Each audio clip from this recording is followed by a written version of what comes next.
আমি যাকে যত বেশি জড়িয়ে থাকতে চেয়েছি, সে আমাকে তত বেশি একাকিত্ব দিয়ে গেছে। যাকে যত বেশি গুরুত্ব দিয়েছি, সে দিয়েছে ঠিক ততটা পরিমাণ অবহেলা।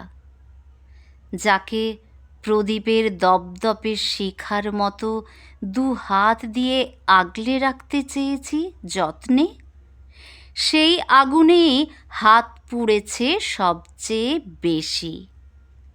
যার আঘাতে যত বেশি মলম লাগিয়েছি, সে ঘা শুকানোর পর উপহার দিয়েছে তার দ্বিগুণ আঘাত।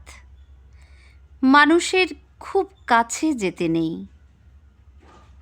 মানুষের কাছে যেতে তাই আমার ভয় হয় বড়। এখন আমি একটা নির্দিষ্ট পরিমাণ দূরত্ব বজায় রাখি মানুষের সাথে। যে দূরত্ব অতিক্রম করে না আমার কাছে আসা যায়, না আমার কারোর কাছে যাওয়ার ইচ্ছা হয়।